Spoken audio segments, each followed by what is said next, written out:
उन तक जो है वो पहुंचाऊं, और इस सेवकाई के लिए मैं दिल से उनको धन्यवाद देता हूं। आइए इस समय हम परमेश्वर के कलाम और उसके वचन को हम मनन करने जा रहे हैं। तो पवित्र ग्रंथ बाइबल को हम निकालेंगे। लूका रचित सुसमाचार अध्याय 16। लूका रचित सुसमाचार अध्याय 16 और 19 से पढ़ेंगे।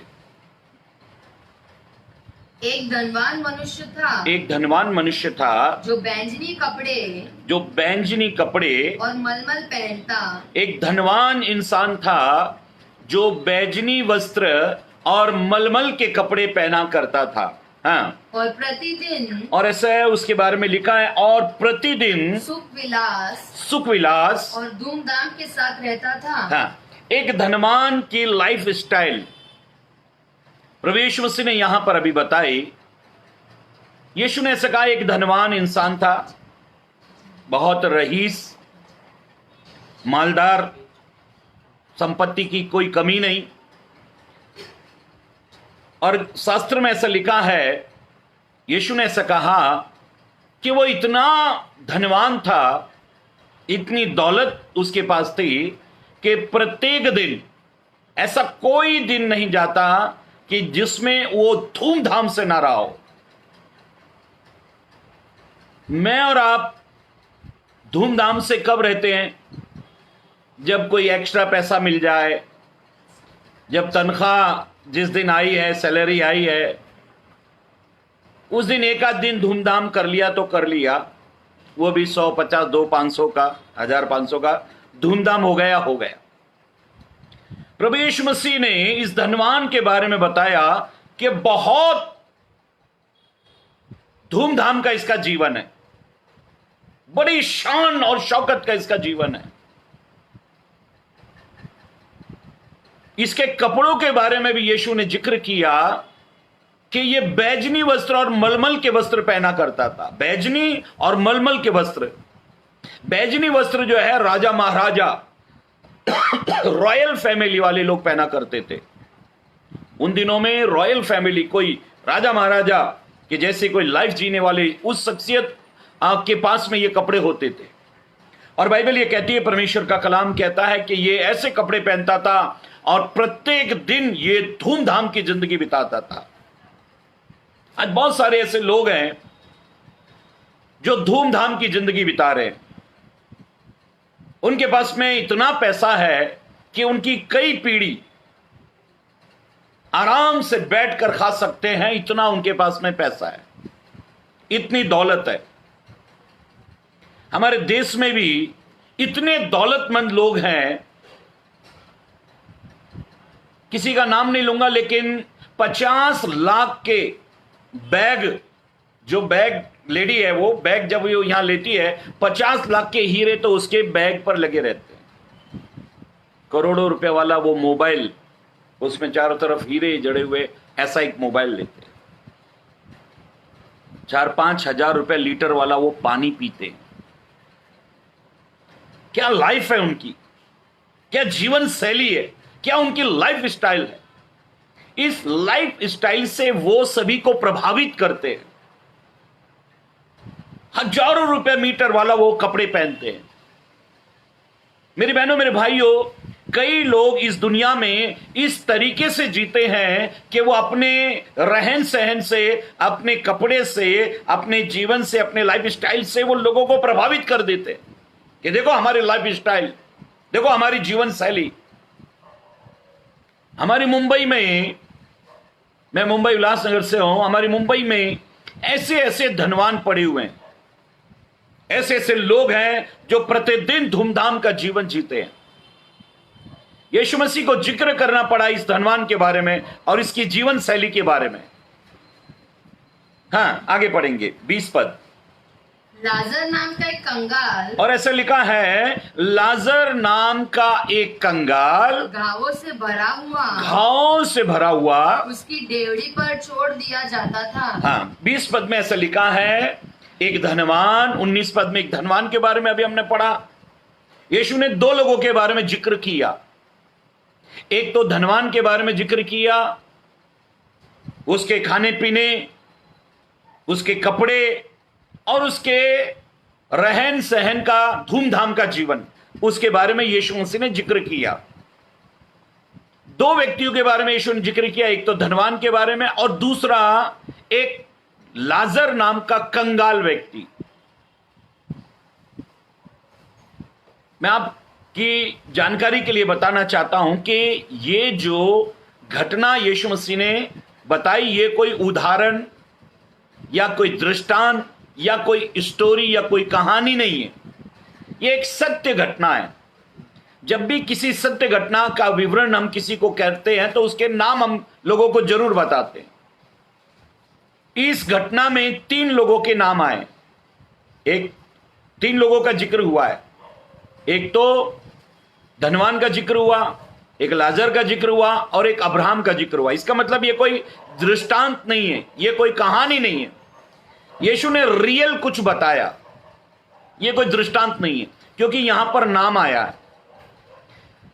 यीशु ने पहले व्यक्ति के बारे में बताया, धनवान है, लेकिन इसके जीवन शैली से, इसकी लाइफ स्टाइल से प्रभु ने जरूरी नहीं समझा कि इसका नाम का जिक्र किया जाए। इतना नामचीन व्यक्ति, लेकिन यीशु ने इसका नाम नहीं लिया। धूमधाम से रहने वाला व्यक्ति, लेकिन यीशु ने इसका नाम नहीं लिया। अरे क्यों नाम नहीं लिया? बैजनी वस्त्र पहनने वाला, मलमल के वस्त्र पहनने वाला, धूमधाम से रहने वाला, हवेली में रहने वाला, इतना बड़ा व्यक्ति, यीशु ने उसका नाम ही नहीं लिया। आगे मैं बताऊंगा कि इसका नाम यीशु ने क्यों नहीं लिया। लेकिन दूसरे एक व्यक्ति का जिक्र किया तो सबसे पहले प्रभु यीशु ने उसका नाम लिया। उस व्यक्ति का नाम लिया, कहा, लाजर नाम का एक कंगाल जो घावों से भरा हुआ, उसकी डेवड़ी पर छोड़ दिया जाता था। उसकी डेवड़ी पर छोड़ दिया जाता था। और बाइबल ये कहती है, परमेश्वर का कलाम कहता है, यीशु ने इस कंगाल व्यक्ति का नाम लिया, इस घाव से भरे हुए व्यक्ति का नाम लिया। बड़ी तज्जुब बात हो रही है, बड़ी अचंभित बात है। एक व्यक्ति कंगाल है, एक व्यक्ति घाव से भरा हुआ है, एक व्यक्ति के पास में ना तो कोई शान शौकत है, ना तो कोई रुपया, ना तो पैसा है, ना तो मखमल के, ना तो बैजनी वस्त्र उसके पास है, ना तो उसका धूमधाम का जीवन है। फिर खुदा यीशु मसीह इस व्यक्ति का नाम क्यों ले रहा है? और उस व्यक्ति का नाम यीशु ने क्यों नहीं लिया? क्या कारण है? हर व्यक्ति नाम के पीछे पड़ा है, हर व्यक्ति नाम के पीछे पड़ा है। अपने भारत का एक बहुत प्रसिद्ध सिंगर, अपने भारत का एक बहुत प्रसिद्ध सिंगर जो बॉलीवुड में गीत गाया करता था, उसके बेशुमार हिट गाने, वो प्रभु में आया और प्रभु के गीत गाने लगा। प्रभु में उसको बहुत इज्जत मिली। एक बार वो मंच पर था, एक बार मंच पर उसको बुलाने से पहले एक प्रभु के दास ने उसका नाम लिया और उसको मंच पर बुलाया, लेकिन वो बड़ा भड़क गया, वो गुस्सा हो गया, वो नाराज हो गया। वो कहने लगा, मेरा इंट्रोडक्शन, मुझे इंट्रोड्यूस बराबर से नहीं किया गया। पहले मुझे मेरे नाम को बताते समय मुझे फिल्मों में कितने गीतों के लिए अवार्ड मिले वो बताना चाहिए था, सब कुछ बताना चाहिए था। उसके बाद में मुझे मंच पर बुलाना चाहिए था। मेरा इंट्रोड्यूस बराबर नहीं, मुझे इंट्रोड्यूस बराबर नहीं किया गया, मेरा नाम बराबर नहीं बताया गया। मेरी बहनों, मेरे भाइयों, नाम के चक्कर में दुनिया पड़ी हुई है। उसका नाम होना चाहिए। लेकिन बड़ी अजीब बात है, इंसान कपड़े अच्छे पहनता है ताकि लोग अट्रैक्टिव हो उसके कपड़ों की तरह।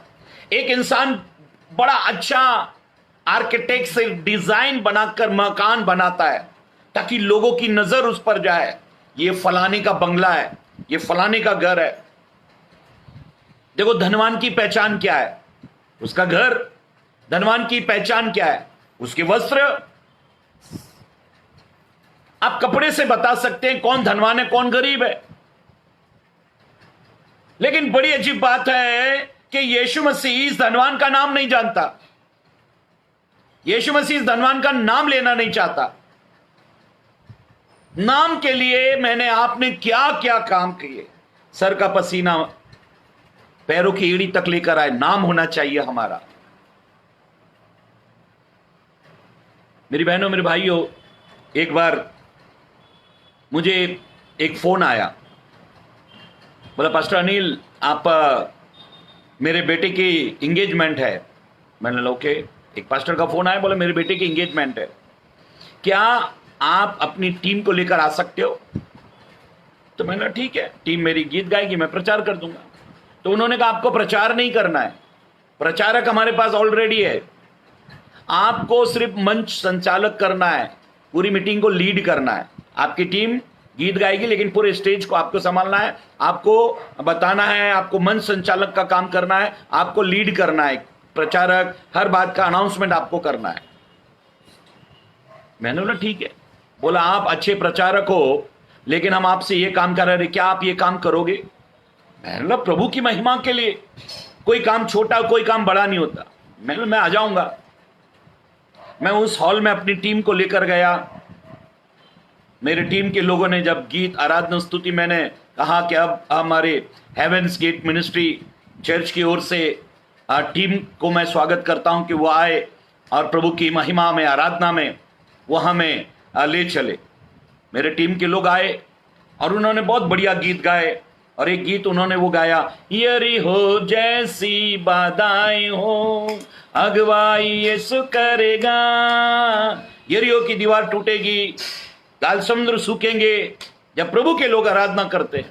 बढ़िया गीत हुआ, लोगों ने बहुत आत्मा में भरकर गीत गाया।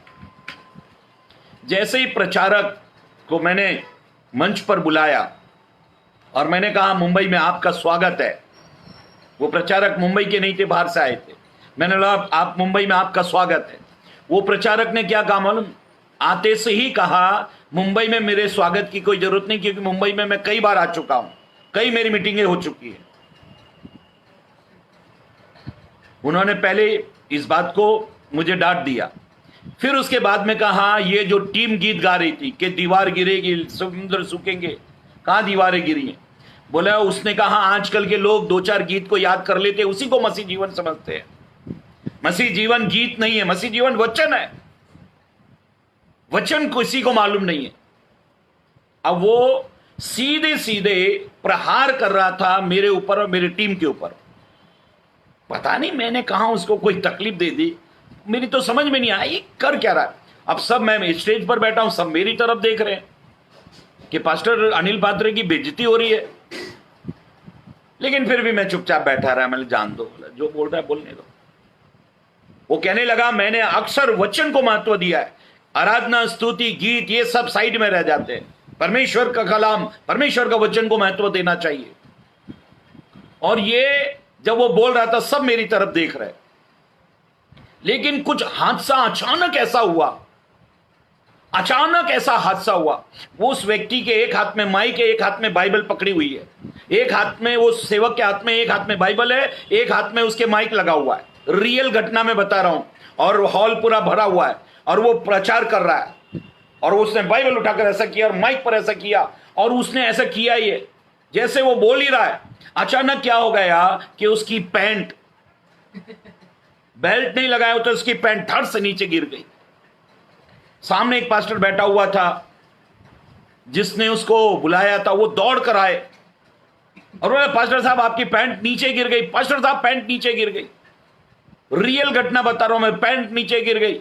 अब वो दौड़ा, उसकी पैंट नीचे गिरी, उसने बोला बाइबल पकड़ो माइक पकड़ो, जल्दी से माइक पकड़ाया और वो पैंट को ऊपर खींचा। पूरे हॉल में ठहाके लगने लगे, हंसी होने लगी। कई लोग तो मुंह बंद कर करके हॉल के बाहर चले गए, इतनी जोर से हंसी आई। और मैं स्टेज पर बैठा हुआ, हंसते हंसते मेरी आंखों से आंसू निकल पड़े। मैंने रुमाल लेकर अपना मुंह बंद कर लिया, मुझसे वो हंसी रुकनी नहीं। हर आदमी अपने आप को कुछ अलग दिखाना चाहता है, हर आदमी नाम, शान, शौकत कुछ दिखाना चाहता है कि मैं कुछ हूं। मेरी बहनों, मेरे भाइयों, परमेश्वर के अभिषिक्तों, कपड़ा आपकी पहचान नहीं है, बंगला आपकी पहचान नहीं है, आपकी धन संपत्ति आपकी पहचान नहीं है। लूका 12 अध्याय अगर आप 15, 16, 17, 18, 21 पद तक पढ़ें तो यीशु ने वहां एक धनवान के खेत में बड़ी उपज हुई, बहुत उपज हुई, ढेर सारा अनाज हुआ, और उसने सारा अनाज छोटे छोटे गोदाम तोड़ के बड़े गोदाम में रखा और अपने प्राण से कहा, खा पी और ऐश कर, चैन से रह, क्योंकि बहुत सालों के लिए तेरे पास सामान है, तेरे पास बहुत सालों के लिए अनाज है। ये कह रहा था सक्सेस व्यक्ति, बहुत अनाज इसके पास है, बहुत धनवान व्यक्ति है। जब ये सफल व्यक्ति सक्सेस मैन जब ये बोल ही रहा था, आसमान से, स्वर्ग से इसके लिए एक आवाज आई, हे मूर्ख। हैं? इतने सफल व्यक्ति को, इतने धनवान व्यक्ति को, जिसके पास इतनी दौलत है, इतना पैसा, इतना अनाज है, उसको मूर्ख कौन कह रहा है? यीशु ने उसको कहा, हे मूर्ख, आज रात तेरा प्राण ले लिया जाएगा। याद रखो, कपड़े आपकी पहचान नहीं है, नाम आपकी पहचान नहीं है, आपकी गाड़ी बंगले आपकी पहचान नहीं है। क्योंकि मैंने ये चीज जितनी तेजी से आती हुई देखी है, उतनी तेजी से जाते हुए भी देखा है। मैंने बड़े बड़े धनवानों को कंगाल होते हुए देखा है। जब मैं आज आपके सामने प्रचार कर रहा हूं, मुंबई से थोड़ी देर पहले, कुछ चंद घंटों पहले, मुंबई के एक स्टार, एक फिल्म हीरो ने बांद्रा में अपने घर में, बैंड्रा में अपने घर में फांसी लगाकर आत्महत्या कर ली। उसके पास दौलत बहुत थी, उसके पास नाम था, उसका एक अच्छा घर था, कई फिल्में आने वाली थी। आज उसने आत्महत्या करके अपने आप को समाप्त कर लिया। मेरी बहनों, मेरे भाइयों, ये कपड़े, ये बंगले, ये रुपया, ये पैसा, ये हमारी पहचान नहीं है। क्यों यीशु एक धनवान का नाम नहीं ले रहा? एक कंगाल, घाव से भरा हुआ व्यक्ति, उसका नाम यीशु कह रहा, उसका नाम लाजर है। मेरी बहनों, मेरे भाइयों, आशीष दो प्रकार की होती है, एक तन की आशीष और एक धन की आशीष। दो प्रकार की आशीष। हम आशीष दो प्रकार से, दो चीजों का हम आशीष कहते हैं। एक तो तन की आशीष, शरीर में कोई बीमारी नहीं, और एक धन की आशीष, पैसे की आशीष। ये धनवान के बारे में कहीं नहीं लिखा कि ये घाव से भरा है या ये बीमार है, और कहीं नहीं लिखा इसको कोई बीमारी नहीं, इसके पास वो बरकत है। दूसरी बात, इसके पास धन बहुत है, दो ब्लेसिंग, इसके पास दोनों की दोनों ब्लेसिंग है। दूसरा एक व्यक्ति जिसका नाम लाजर है, उसके बारे में लिखा है ना तो इसका तन ठीक है, ना तो इसके पास धन है, इसके पास दोनों भी चीज नहीं।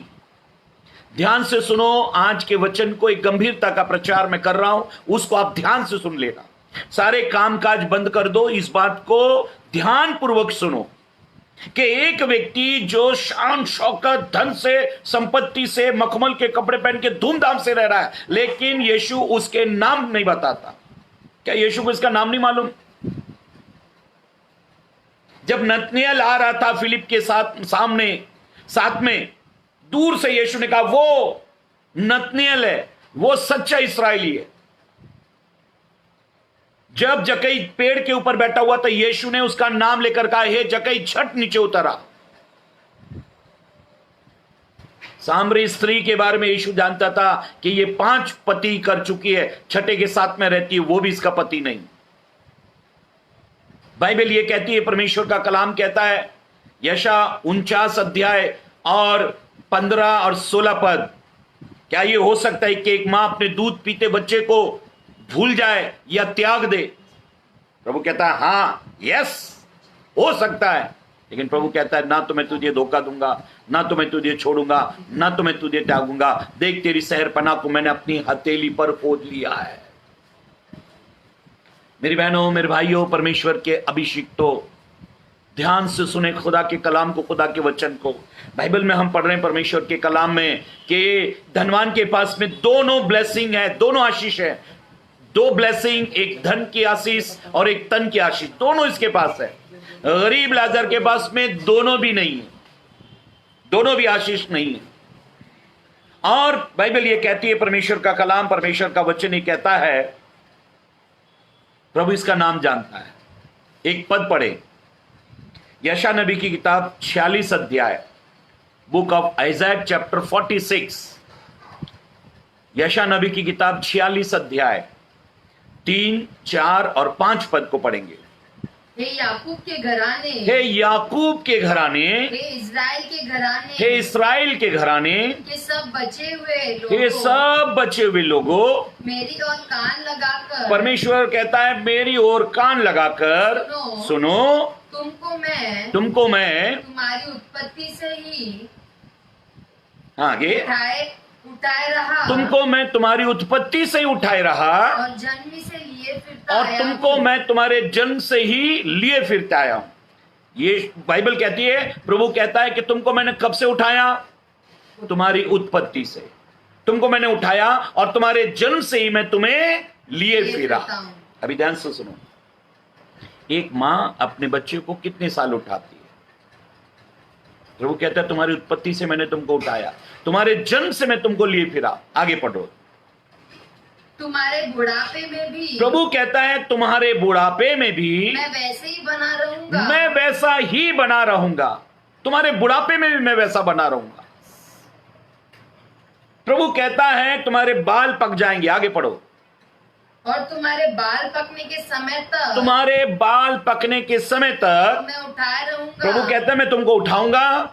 मैं ना तुम्हें बनाया, मैंने बनाया, तुमको बनाया, और तुम्हें लिए फिरता रहूंगा। मैं तुम्हें लिए फिरता रहूंगा, मैं तुम्हें उठाए रहूंगा, मैं तुम्हें उठाए रहूंगा, और छोड़ता भी रहूंगा, और तुम्हें छुड़ाता भी रहूंगा। मेरी बहनों, मेरे भाइयों, परमेश्वर के अभिषिक्तों, प्रभु कहता है कि तुम्हारी उत्पत्ति से, तुम्हारे जन्म से, तुम्हारे बुढ़ापे तक मैं तुमको उठाए रहूंगा, तुम्हें गोद में लिए फिरूंगा, और तुमको छुड़ाता भी रहूंगा। अगर आप विश्वास करते हैं तो हाथ उठाकर, जितने भी लोग सुन रहे हैं, एक जोरदार हालेलुया के नारे लगा सकते हैं। Hallelujah, praise the lord. प्रभु आपको आशीष दे।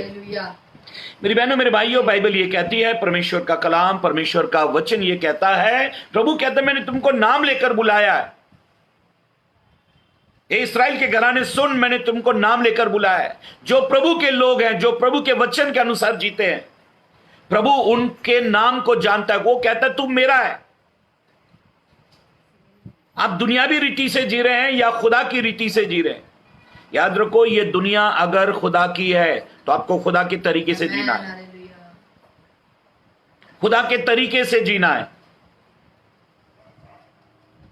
पहला आदम और पहला पुरुष और पहली स्त्री, पहला इंसान इस पृथ्वी पर क्यों उसका पाप में पतन हुआ, उसका एक कारण, याद रखो, शैतान जब भी आपको गिराना चाहेगा, शैतान जब भी आपको पाप में गिराना चाहेगा, सबसे पहले वो आपको बोलेगा आपका स्टेटस बढ़ाओ, तरक्की करो, स्टैंडर्ड बढ़ाओ अपना। यहां उसकी सबसे पहले चालाकी है। शैतान आपको असंतुष्ट करेगा। असंतुष्ट, क्या असंतुष्ट करेगा? ध्यान से सुनो। आदम हवा को उसने कहा क्या ये तुम ये वाला फल क्यों नहीं खा रहे हो? इसको खाओ, तुम्हारी आंख खुलेंगी, तुमको बुद्धि आ जाएगी, तुम्हारा स्टेटस इतना बढ़ जाएगा कि तुम खुदा के तुल्य हो जाओगे। मेरी बहनों, मेरे भाइयों, परमेश्वर के अभिषिक्तों, शैतान स्टेटस बढ़ाने के लिए, स्टैंडर्ड बढ़ाओ। अरे क्या तुम ये साधारण घर में रहते हो, बंगला बनाओ, सब पैसे नहीं, अरे कर्ज लो, लोन लो। यीशु कर्ज से मुक्त करता है और हम कर्ज लेते हैं, फिर रोते मेरा कर्ज बहुत हो गया। प्रभु से पूछा था कर्ज लेते समय, बेटी नहीं, वो कुर्सियां घर में अच्छी नहीं लग रही थी, सोचा एक सोफा ले लूं। अरे सोफे पे भी बैठना है, कुर्सी पे भी बैठना है। आप 100 रुपया मीटर वाला कपड़ा पहनो या 10,000 रुपए मीटर वाला कपड़ा पहनो, आपको वजह मालूम होनी चाहिए। वजह, कपड़े क्यों पहनते हैं, वजह मालूम होनी चाहिए, कारण मालूम होना चाहिए।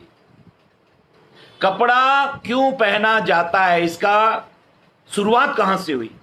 जब आदम हवा ने गुनाह किया तब खुदा ने उनको कपड़ा उड़ाया। पाप को ढकने के लिए कपड़ा पहनाया जाता है। अगर चोर बोले साहब, एक रैपिस्ट, एक बलात्कारी बोले, एक खूनी बोले, जब पुलिस उसे गिरफ्तार करने आई है, बोला हथकड़ी लगाएं, तो अगर वो गुनहगार कहे कि साहब हथकड़ी क्या लोहे की है कि पीतल की है कि चांदी की कि सोने की है? भाई हथकड़ी तुम आरोपी हो इसलिए तुमको पहनाई जा रही है। तो हथकड़ी में आप क्या वो देखते हो क्या कि सोने की कि चांदी की है, पीतल की है, कैसी हथकड़ी, वो देखते हो क्या? अरे ये तो तुमने गुनाह किया इसलिए तुमको पहनाई जा रही है। अभी ध्यान से सुनो, बाइबल ये कहती है, परमेश्वर का कलाम, परमेश्वर का वचन ये कहता है कि पाप करने के कारण इंसान जो है उसको कपड़ा पहनाया गया। ठीक है, आप ठीक ठाक कपड़े पहनो, आप सुंदर लगो, अच्छे लगो, ठीक है, लेकिन इसके ऊपर आपका ध्यान नहीं जाना चाहिए। यूहन्ना बपतिस्मा देने वाला कड़क प्रचारक इसलिए था क्योंकि वो किसी पर डिपेंड नहीं था। वो जंगल में रहता था, जंगल किसी बाप का नहीं। वो मध, शहद और टिड्डियां खाता था, वो जंगल में फ्री मिलती है। चमड़े का वस्त्र पहनता था, एक बार पहना लो 4-5 साल चमड़े का वस्त्र खराब नहीं होता। इसका मतलब उसकी नीड, उसकी जरूरत बहुत कम थी। आज जरूरत इंसान की ज्यादा है, इसलिए वो पाप कर रहा है। आगे पद पढ़ लो तो मैं आपको समझाता हूं।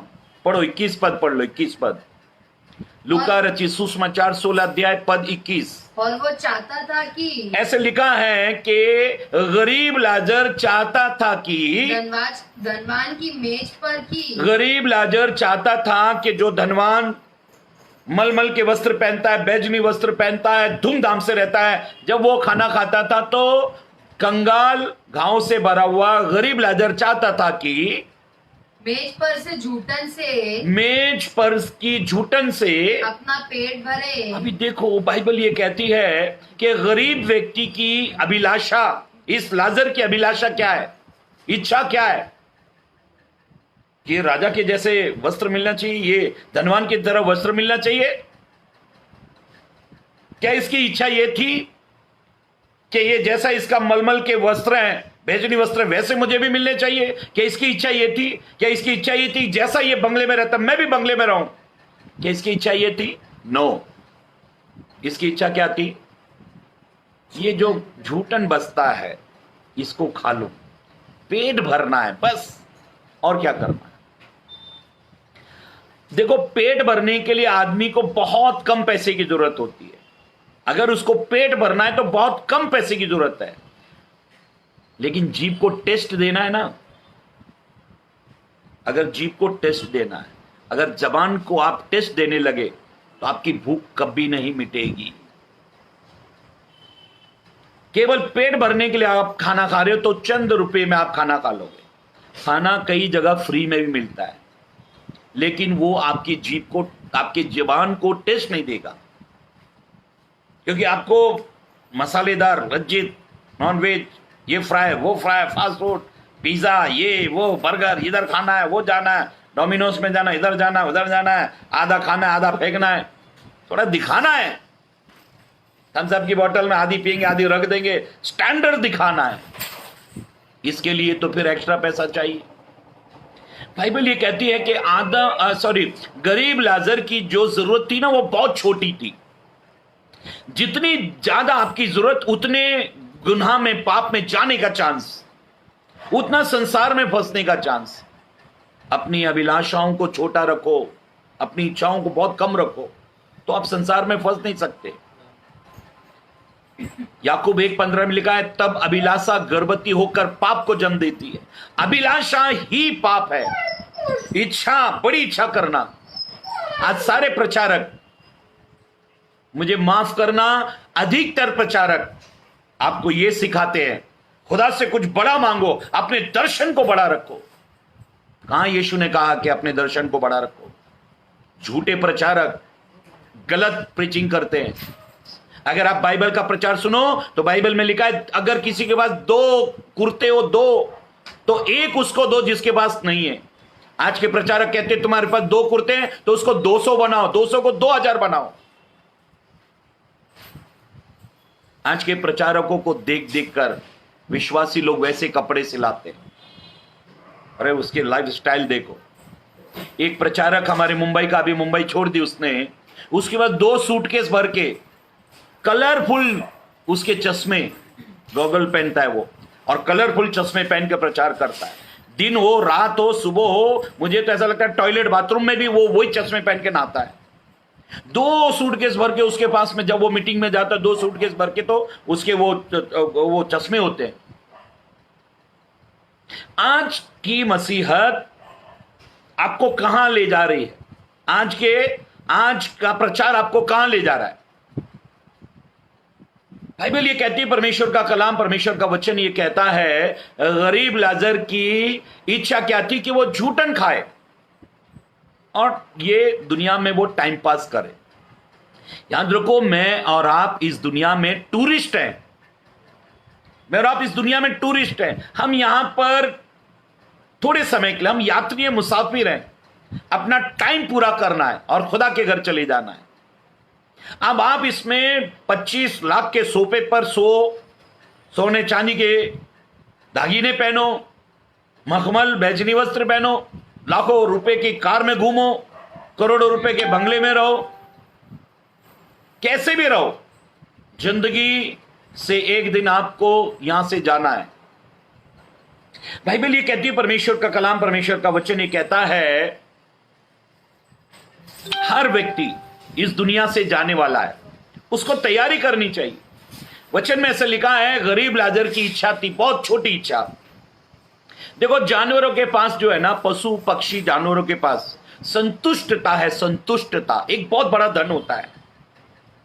पहले तिमुथियुस 6:6 में लिखा है, संतोष सहित भक्ति सबसे बड़ी कमाई है। अगर आपके पास में संतोष नहीं है, सेटिस्फैक्शन नहीं है, तो आप सबसे बड़े कंगाल, गरीब आदमी हो। बाइबल ये कहती है, परमेश्वर का कलाम कहता है, लाजर के पास में संतोष का धन था, वो संतोष सहित रहता था। कहता है झूठन खा लो, पेट भर लो। आज इंसान के पास में देखो, जितने पशु पक्षी जानवर हैं, उनके पास में संतोष का धन है।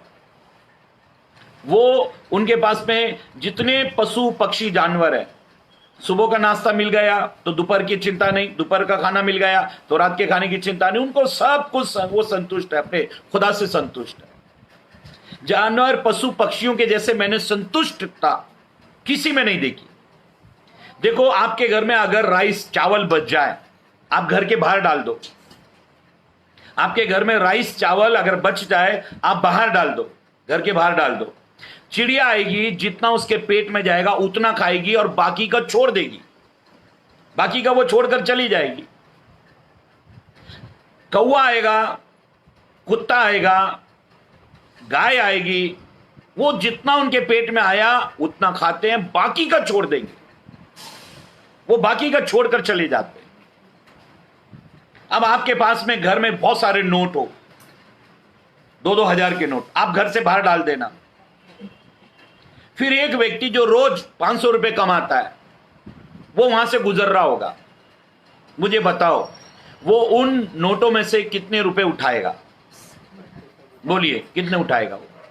सब उठा ले। क्या उसकी जितनी जरूरत है उतना उठाएगा? बाकी के जिसको दूसरे के लिए छोड़कर जाएगा? बिल्कुल नहीं।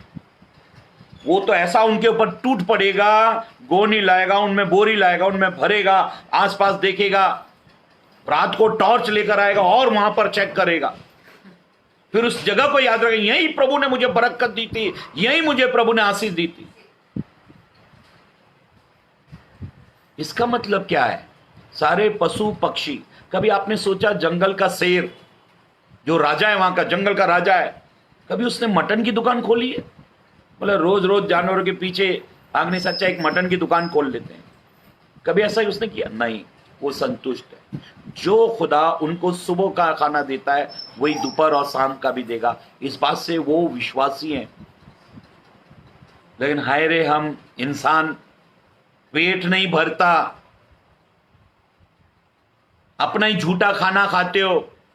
अपना खाना बच गया, फ्रिज में रख दिया, फिर गर्म करके उसको फिर खा लिया, तो तुम तो भिखारी से भी बेकार आदमी हो। बाइबल ये कहती है, परमेश्वर का कलाम, परमेश्वर का वचन ये कहता है, प्रभु कहता है कि मैं तुझे संभालूंगा, तेरे बुढ़ापे तक संभालूंगा, तेरे बुढ़ापे तक उठाऊंगा। आज का इंसान टेम्परेरी है, टेम्परेरी, लेकिन नौकरी उसको परमानेंट चाहिए। हर आदमी अपने बहन बेटियों की शादी करते समय वो रिश्ते में सबसे पहले ये पूछा जाता है, लड़का परमानेंट है क्या, नौकरी परमानेंट है क्या? हर आदमी की बात पूछता है, परमानेंट है क्या, परमानेंट है क्या? खुद टेम्परेरी, लेकिन नौकरी परमानेंट चाहिए। और ये सरकार जो जो नौकरी हमको परमानेंट देती है, ये कंपनी वाले जो नौकरी हमको परमानेंट देते हैं, 60 साल में पूरा जवानी का खून चूस लेते हैं, तंदुरुस्ती खींच लेते हैं, जैसे चूसा हुआ आम। देखो, आम पहले कितना गीदा भरा रहता है, उसके बाद में जब उसको चूस लिया जाता है तो कैसे सुकड़ जाता है। जब आदमी 60 साल में जब ऐसा हो जाता है, उसमें ताकत नहीं बची, तंदुरुस्ती नहीं बची, फुर्ती नहीं बची, जब वो सुकड़ जाता है तो गवर्नमेंट जिसने उसको परमानेंट जॉब दिया था उसको रिटायर कर देती है। लेकिन याद रखो, परमेश्वर मुझे और आपको रिटायर नहीं लेकिन रिफंड करता है। मेरी बहनों, मेरे भाइयों, बाइबल ये कहती है, परमेश्वर का कलाम, परमेश्वर का वचन ये कहता है कि प्रभु परमेश्वर मुझे और आपको बरकत, आशीषें भरपूरी से देने वाला परमेश्वर है। वो मुझे और आपको संभालता है, मेरे और आपकी जरूरतों को वो पूरा करता है। याद रखो, आपकी जरूरत अगर 1 रुपया है, प्रभु आपकी जरूरत को पूरा करेगा। आपकी जरूरत 1 करोड़ की है तो प्रभु आपकी जरूरत को पूरा करेगा, लेकिन ऐस मौज मनमानी का जीवन नहीं। बाइबल ये कहती है, परमेश्वर का कलाम कहता है, अब 22 पद पढ़ेंगे, 22 ऐसा हुआ कि वो कंगाल मर गया। हो 22 पद में अभी हमने पढ़ा, लूका 16 अध्याय 22 पद में, कि वो कंगाल जो घावों से भरा हुआ था वो मर गया। हाँ, और स्वर्गदूतों ने उसे लेकर अब्राहम की गोद में पहुंचाया। और ऐसे लिखा है कि खुदा ने स्वर्गदूत भेजे और वो उसको उठा ले गए। स्वर्गदूत क्यों भेजे? क्योंकि वो घाव से भरा हुआ, उसका कोई मित्र, कोई दोस्त नहीं, उसका कोई चाहने वाला नहीं, उसको कोई पसंद करने वाला नहीं, इसलिए खुदा ने उसके लिए स्वर्गदूत भेजे। आज मैं और आप दुनिया को खुश करने में लगे हुए, वो नाराज हो जाएगा, वो नाराज हो जाएगा, वो नाराज हो जाएगा, सबको खुश करने में लगे हुए। लेकिन याद रखो, रब राजी तो सब राजी। हमने खुदा को तो राजी नहीं किया, सबको राजी कर लिया। बाइबल ये कहती है, परमेश्वर का कलाम, परमेश्वर का वचन ये कहता है कि जैसे ही गरीब लाजर मरा, खुदा ने स्वर्गदूत भेजकर उसको वहां से उठाया। आपके जीने पर परमेश्वर आपके साथ है, आपके मरने के बाद भी वो आपके साथ है, क्योंकि यीशु ने कहा, यदि कोई मुझ पर विश्वास करे तो वो कभी ना मरेगा। अगर कोई मुझ पर विश्वास करता है, वो मर भी जाए तो भी वो जिएगा। प्रभु उसका इंतजाम करता है, क्योंकि वो जीवतों का और मरो का भी खुदा है। मरने के बाद भी वो साथ देता है। वो LIC नहीं है झूठा, कि जीवन के साथ भी जीवन के बाद भी। LIC वाले क्या जीवन के बाद क्या आपको चेक देने जाते हैं स्वर्ग में, नरक में? बाइबल ये कहती है, परमेश्वर का कलाम, परमेश्वर का वचन ये कहता है कि वो कंगाल मर गया और उसको उठाया और कहां ले गए? अब्राहम की गोद में ले गए। अब ये अब्राहम कौन है? अब्राहम विश्वासियों का पिता। ये लाजर कौन था? विश्वासी, पक्का 100% विश्वासी। अरे ऐसे कैसा विश्वासी? विश्वासी के पास तो कार होनी चाहिए, विश्वासी के पास तो बंगला होना चाहिए, विश्वासी के पास तो अच्छा मकान होना चाहिए, विश्वासी तो तंदुरुस्त होना चाहिए। ये तो कोई श्रापित व्यक्ति है। पूरी जिंदगी उसको सब लोगों ने श्रापित व्यक्ति कहा होगा। कई पास्टर लोग तो कहते हैं, कई प्रचारक लोग तो कहते हैं कि बीमारी श्राप है, श्राप, गरीबी श्राप है, श्राप। मैं बिल्कुल सहमत नहीं। तो इसका मतलब गरीब लाजर श्रापित था, तो श्रापित व्यक्ति स्वर्ग लोक में कैसे पहुंच गया? झूठे प्रचारक हैं वो लोग। आप आशीषों से, आप अच्छे वस्त्र से, तंदुरुस्ती से किसी की धार्मिकता का अंदाज नहीं लगा सकते। बाइबल ये कहती है परमेश्वर का, मैंने अक्सर कन्वेंशन क्रूसेड में ये कहते हुए सुना है, आप जितने गरीब लोग हैं, ये गरीबी आपके ऊपर श्राप है। जितने आप बीमार लोग हैं, बीमारी आपके ऊपर श्राप है। तो एलिसा तो बीमारी से मरा, तो श्रापित व्यक्ति है। मेरी बहनों, मेरे भाइयों, परमेश्वर के अभिषेक तो मसीहत को सही रीति से सीखना चाहिए। मैं ये नहीं कहता कि धन दौलत रुपया पैसा गलत चीज है, लेकिन इस यीशु ने सिखाया कि जहां तेरा धन वहां तेरा मन।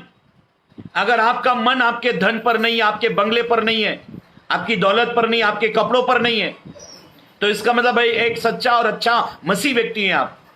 लेकिन अगर आपका मन वहां पर लगा हुआ है, तो इसका मतलब है वो मन ने, वो धन ने आपका मन चुरा लिया। बाइबल ये कहती है, परमेश्वर का कलाम कहता है कि गरीब लाजर मरा और उसको उठाकर स्वर्गदूत अब्राहम की गोद में ले गए। इसका मतलब उसने सारी जिंदगी एक विश्वास का जीवन जिया, एक विश्वासी का जीवन उसने जिया। मेरी बहनों, मेरे भाइयों, बाइबल ये कहती है, परमेश्वर का कलाम, परमेश्वर का वचन कहता है कि उसको अब्राहम के गोद में रखा गया, सुखलोक में ले गए, क्योंकि एक विश्वासी का वो जीवन, एक विश्वास का जीवन वो जी रहा था। हाँ, आगे पढ़े। वह धनवान भी मरा। अरे कौन मर गया? धनवान मर गया। धनवान कैसे मरेगा साहब? बैजनी वस्त्र ने, इतने अच्छे वस्त्र पहनता था, मलमल के वस्त्र पहनता था। प्रत्येक दिन धूमधाम से रहने वाला व्यक्ति कहीं मरता है क्या? गलत, नहीं मरता। लेकिन बाइबल में लिखा है मर गया।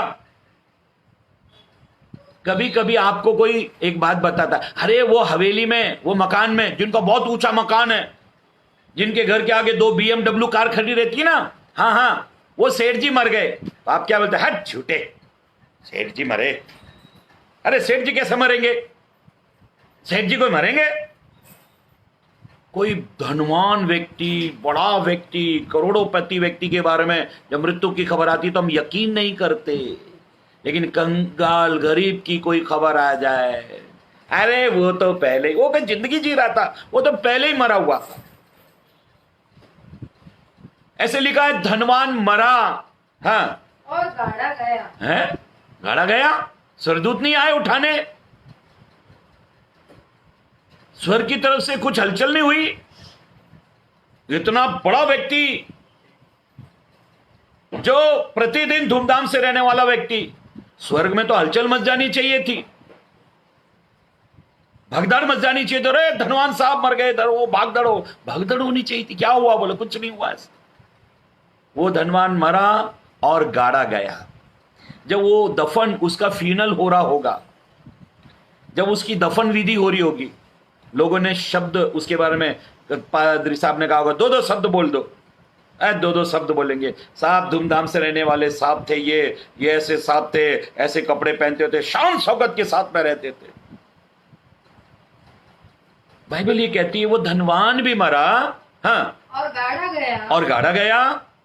और अधलोक में उसने पीड़ा में पड़े हुए, हाँ, अपनी आंखें उठाई। ऐसे लिखा है कि वो मरा और अधोलोक में उसने अपनी आंख खोली।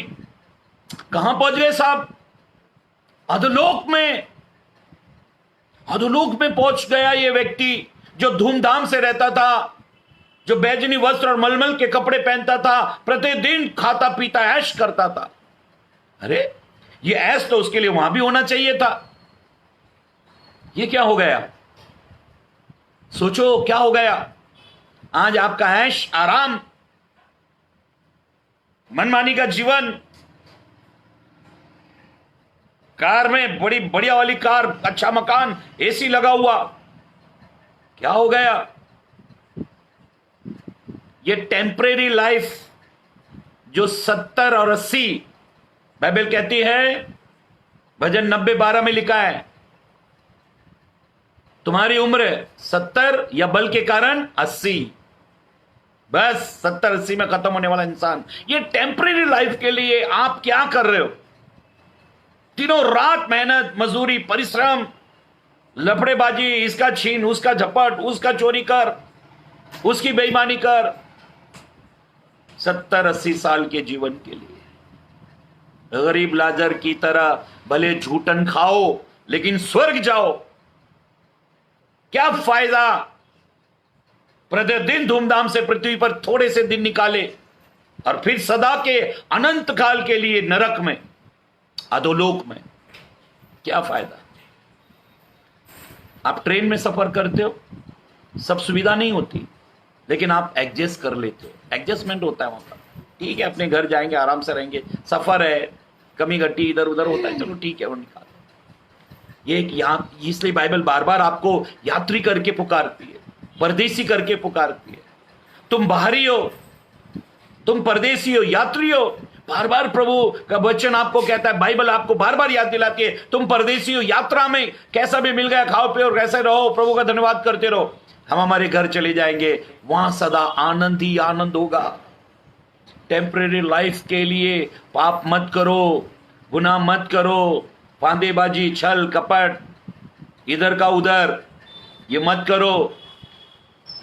बाइबल ये कहती है, परमेश्वर का कलाम कहता है, हाँ आगे पढ़ो। और दूर से अब्राहम की गोद में लाजर को और देखा। वो अधोलोक में धनवान पड़ा हुआ है, दूर से इसने क्या देखा? लाजर को देखा। कहां है लाजर? अब्राहम की गोद में लेटा हुआ है, रेस्ट कर रहा है, आराम कर रहा है। इसने देखकर बड़ा परेशान हुआ। हाँ आगे पढ़े। तब उसने पुकार कर कहा, हे पिता अब्राहम, मुझ पर दया करके हाँ लाजर को भेज दे। अब ये धनवान एक विनंती करता है। क्या विनंती है? लाजर को मेरे पास भेज दे। हाँ, ताकि वो अपनी उंगली का सिरा पानी में भिगोकर मेरे होठों से मेरी जीभ से लगा दे। थोड़ा सा यहाँ बहुत तड़प है, एक बूंद पानी नहीं है। मेरी बहनों, मेरे भाइयों, पानी के टप में, स्विमिंग पूल में पड़े रहने वाले लोग, पानी में रहने वाले लोग, बीच समुद्र के किनारे मकान, 24 घंटे पानी पानी पानी। लेकिन क्या ये पानी आपको वहां, ये यात्रा खत्म होने के बाद मिलेगा? क्या उसका इंतजाम किया? क्या उसकी तैयारी कर ली? बाइबल कहती है, परमेश्वर का कलाम कहता है कि वो कहता है कि लाजर को भेज, एक बूंद पानी मेरी जीभ से लगा दे। हाँ, उंगली का सिरा पानी में भिगोकर हाँ, मेरी जीभ को ठंडी करे। हाँ जी, क्योंकि मैं इस ज्वाला में तड़प रहा हूं। घर में तो एसी में रहने वाले लोग हम, हर बेडरूम में एसी, हॉल में एसी, टॉयलेट बाथरूम में एसी, कार में एसी, सब जगह एसी चाहिए। क्या ये एसी उस अनंत काल के जीवन के लिए भी रखी है? हाँ आगे पढ़ेंगे। हाँ, परंतु अब्राहम ने कहा, हे पुत्र स्मरण कर, हे पुत्र, धनवान को कहा, हे पुत्र याद कर कि तू अपने जीवन में अच्छी वस्तुएं ले चुका, और वैसे ही लाजर बुरी वस्तुएं, परंतु अब वो यहाँ शांति पा रहा है। आप लंबी शांति का इंतजाम करें, लंबे आनंद का इंतजाम करें। लॉन्ग लाइफ जीने ना, लॉन्ग लाइफ तो वो आपको पृथ्वी पर नहीं मिलेगी, वो आपको इटर्नल लाइफ वो स्वर्ग में मिलेगा। बाइबल ये कहती है, परमेश्वर का कलाम कहता है, टेम्परेरी लाइफ के लिए धनवान ने बहुत इंतजाम किया और गरीब लाजर ने टेम्परेरी लाइफ के लिए नहीं, इटर्नल लाइफ के लिए इंतजाम किया, हमेशा की जिंदगी के लिए इंतजाम किया। आप आपकी लाइफ स्टाइल, क्या जीवन शैली को मसीह यीशु के अनुसार बिता रहे हैं क्या? हे विश्वासियों, हे प्रभु के दासों दासियों, हे परमेश्वर के जनों, ये संसार तुम्हारा घर नहीं है। तुम यहां बाहरी हो, परदेसी हो, मुसाफिर हो, तुमको यहां नहीं रहना है। इसलिए बाइबल ये कहती है, खुदा का कलाम कहता है, वो कहने लगा मैं यहां मर रहा हूं, यहां बहुत जलन है, एक बूंद पानी चाहिए। अब्राहम ने इस बात को, इस दरख्वास्त को इनकार कर दिया। हाँ, आगे पढ़े। और तू तड़प रहा और तू तड़प रहा है इन सब बातों को छोड़, हमारे और तुम्हारे बीच एक भारी गड्ढा है जो यहाँ से उस पार जो पार या उस पार से इस पार नहीं आ सकता। वहां पर एक खड्डा है, सुख लोक और अधोलोक के बीच में एक खड्डा। इधर का आदमी उधर नहीं, उधर का आदमी इधर नहीं। वहां रिश्वत नहीं चलती साहब, वहां टेबल के नीचे से पैसे नहीं चलते। यहां बहुत छल कपट का जीवन जी लिया, इसको बेवकूफ बनाया, उसको पागल बनाया, उसको मूर्ख, वो पाखंडी जीवन जी लिया। यहां आप धूर्तपना कर सकते हो, वहां नहीं चलेगा, वहां रिश्वत नहीं चलती। एक शायर कहता है, क्या फायदा जिंदगानी का, क्या फायदा जिंदगानी का, इंसान सिर्फ बुलबुला है पानी का। क्या फायदा जिंदगानी का, इंसान सिर्फ बुलबुला है पानी का। रोज जी रहे हो कपड़े बदल बदल के, रोज जी रहे हो कपड़े बदल बदल के, एक दिन एक कपड़े में लोग ले जाएंगे कंधे बदल बदल के। इंसान जब दुनिया में आता है, इंसान जब दुनिया में आता है तो उसको ऐसा कपड़ा पहनाया जाता है जिसमें जेब नहीं होती। जब इंसान बड़ा होकर अपनी जिंदगी को जीकर मर जाता है, जब वो यहां से जाता है, तब भी उसको एक ऐसा कपड़ा पहनाया जाता है जिसमें जेब नहीं होती। आया, ऐसा कपड़ा पहनाया, जेब नहीं है। जा रहा है, ऐसा कपड़ा पहनाया, जेब नहीं। इसका मतलब आते समय कुछ नहीं लाए, जाते समय भी कुछ नहीं ले जा सकते। फिर ये बीच का जो जीवन है, इसमें क्यों पॉकेट भर रहे हो, इसमें क्यों जेबें भर रहे हो? जब तुम आए थे तो तुम ऐसा कपड़ा पहनकर आए जिसमें जेब ही नहीं, ऐसा कपड़ा पहनाएगा जिसमें जेब नहीं। जाओगे तो ऐसा कपड़ा पहनाया जाए जिसमें जेब नहीं। तो फिर ये बीच का जीवन में आप जेब क्यों भर रहे हो? यीशु ने अपने शागिर्दों को सिखाया, क्या सिखाया? कि आकाश के पक्षियों को देखो, वे ना बोते हैं, ना काटते हैं, ना खत्तों में जमा करते हैं, फिर भी मेरा स्वर्गीय पिता उन्हें रोज भोजन देता है। क्या तुम आकाश के पक्षियों से बढ़कर नहीं हो? क्या मुझे और आपको रोटी खुदा नहीं खिलाएगा? भजन 37 में 25 पद में दाऊद कहता है, मैंने लड़कपन से बुढ़ापे तक किसी धर्मी को कभी भी किसी के आगे हाथ फैलाते नहीं देखा। अगर आप एक धार्मिकता का जीवन जी रहे हो, प्रभु आपका किसी के आगे हाथ फैलाने नहीं देगा और ना ही उसके वंशज को टुकड़े मांगने देगा। प्रभु आपकी जरूरत को पूरा करेगा। हम मसीह में, हम अनुग्रह में, प्रभु हमारी आवश्यकताओं को, जरूरतों को पूरा करेगा। बाइबल ये कहती है, तब वो धनवान व्यक्ति ने समझ लिया वहां के हालात, वहां के निर्णय, वहां के फैसले क्या आता है, वहां की सिचुएशन क्या है, वहां कैसे जिया जाएगा। तब उसने दूसरी एक दरख्वास्त की। हाँ, उसने कहा, तब वो धनवान व्यक्ति जो अधोलोक में है, जब पहली बात जो पानी की बात थी, उसे एक बूंद पानी नहीं मिला, तब उसने दूसरी एक बात कही। हाँ, तो हे पिता, उसने अब्राहम से कहा, हे पिता, मैं तुझसे विनंती करता हूँ, तू उसे मेरे पिता के घर भेज। अब ये अब्राहम को पिता करके कह रहा है। इसका मतलब ये एक विश्वासी था ये, लेकिन जीवन कैसा जी रहा है? अविश्वासी की तरह। सारी जिंदगी धूमधाम ऐश मौज करने में बिता दी, ना कभी शास्त्र पढ़ा, वचन पढ़ा, ना प्रार्थना की, ना संगति की। नरक आ गए। कई लोग कहते हैं कि जिसने बपतिस्मा ले लिया वो नरक नहीं जाएगा, वो स्वर्ग ही जाएगा। जानबूझकर किए गए पाप की कोई माफी नहीं। बाइबल ये कहती है, परमेश्वर का कलाम कहता है कि उस व्यक्ति ने कहा, दूसरी एक बात कही, हाँ, उसे मेरे पिता के घर अब वो कहता है लाजर को मेरे पिता के घर नीचे पृथ्वी पर भेज, हाँ, क्योंकि मेरे 5 भाई हैं, मेरे 5 भाई हैं, वह उनके सामने इन बातों की गवाही दे। हाँ, वो कहता है ये अधोलोक की गवाही, लाजर को भेज और जिंदा कर, लाजर को भेज घर पर, मेरे 5 भाई और हैं, वो यहां की गवाही दे। कहां की? अधोलोक की। अधोलोक की गवाही दे कि यहां एक बूंद पानी नहीं मिलता। जीवन ठीक करो, मन फिराओ, पश्चाताप करो, पवित्र जीवन जियो। चंद सालों के जीवन के लिए, थोड़े दिन पाप में सुख भोगने के लिए अनंत जीवन को मत ठुकराओ। इस बात की गवाही देने के लिए लाजर को मेरे घर पे भेज दे। मेरे 5 भाई हैं, मैं तो बच नहीं पाया, वो तो बच जाएं।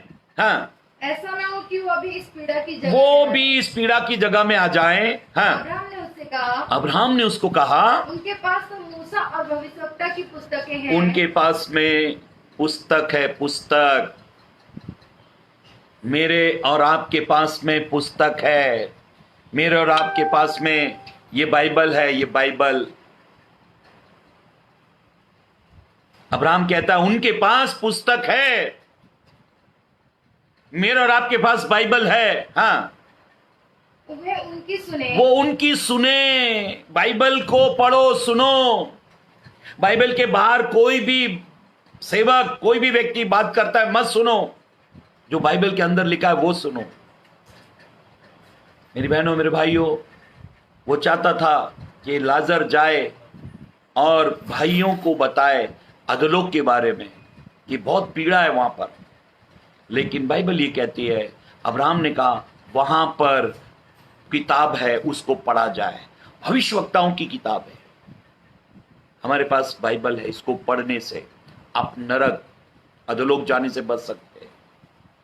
ये पृथ्वी का चंद साल का जीवन आप सुख में भोगो या दुख में भोगो, लेकिन आपका इंटेंशन, आपकी तैयारी, आपका मकसद, लक्ष्य, उद्देश्य स्वर्ग होना चाहिए। जो यीशु को प्रभु कहता है उसका उद्धार होगा, क्योंकि स्वर्ग के नीचे, पृथ्वी के ऊपर, मनुष्यों के बीच में एक नाम है जो सब नामों में आला नाम है। हर एक जबान कबूल करेगी, हर एक घुटना उसके आगे झुकेगा और हर एक जबान कबूल करेगी यीशु ही प्रभु है। मेरी बहनों, मेरे भाइयों, परमेश्वर के अभिषिक्त हो, आज मैं अपने वचन को विराम देने वाला हूं, समाप्त करने वाला हूं। याद रखो, अपना जीवन प्रभु को दे दो, अपने रास्ते को बदल लो। अगर ये रास्ता आपने नहीं बदला, ये जीवन आपने नहीं बदला, तो ये यात्रा एक दिन समाप्त हो जाएगी। धनवान सोच रहा था मैं तो अच्छा विटामिन का भोजन करता हूं, मैं तो बढ़िया खाता पीता हूं, धूमधाम से रहता हूं, मैं नहीं मरने वाला। लेकिन वो भी मर गया, कंगाल भी मरा, धनवान भी मरा।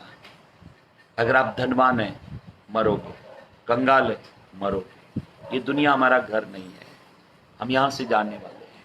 तैयारी करो, तैयारी करो, तैयारी करो। आइए अपना जीवन प्रभु के हवाले कर दें। 1 मिनट के लिए अपनी आंखें बंद करें, मैं आप लोगों के लिए दुआ करने वाला हूं। ऐ जमीन और आसमान के मालिक परमेश्वर पिता, मैं तेरा धन्यवाद करता हूं आज तेरे कलाम को, तेरे वचन को इनके बीच में लाने के लिए। प्रभु, आपने मेरे जीवन में कृपा दी। अपने बेटे बेटियों को आप आशीर्वादित करें, आपका अनुग्रह इनके ऊपर बना रहे प्रभु। आप हर एक को ब्लेस करें, आशीष करें प्रभु, और आपके अनुग्रह की दृष्टि इनके ऊपर बनी रहे प्रभु जी। प्रभु परमेश्वर, आपने बड़ा अनुग्रह किया। हम जानते हैं प्रभु, ये दुनिया हमारा घर नहीं, हम यहाँ पर बाहरी, परदेसी, मुसाफिर, यात्री है प्रभु। जैसा भी जो कुछ भी हमें खाने पीने के लिए इस दुनिया में मिलता है, जैसा भी रहन सहन मिलता है, हम यहाँ पर दिन काटते हैं। और स्वर्ग में जहां पर हम जाने वाले हैं, वहां आनंद ही आनंद, खुशी, तसल्ली, शांति होगी प्रभु। अपने बच्चों को आप आशीर्वादित करें पिता। जितनों ने आज वो वचन को सुना है, ये तौबा की नौबत तक आए, ये पश्चाताप करें और स्वर्ग पर ध्यान करें प्रभु। यीशु के नाम में विश्वास करें और उद्धार को पाएं प्रभु जी। आपने हर एक को ब्लेस किया, आशीष किया, इसके लिए धन्यवाद। अब सारी बातों के लिए धन्यवाद करते हैं। प्रार्थना यीशु के नाम से मांगते हैं। सबको प्रेज़ द लॉर्ड, जय मसीह की। मैं पास्टर अनिल पात्रे, हेवेंस गेट मिनिस्ट्री, इस चर्च को हम यहाँ मुंबई में चलाते हैं। यूट्यूब चैनल पर, अनिल पात्रे के नाम से हमारा एक चैनल है, आप वहां पर हमारी वीडियो देख सकते हैं। फेसबुक पर हम आपको हेवेंस गेट मिनिस्ट्रीज पेज पर मिलेंगे, तो आप हमारी सेवकाई के लिए प्रार्थना करते रहें। प्रभु आपको बहुत बहुत बहुत आशीष दे। सबको प्रेज द लॉर्ड, जय मसीह।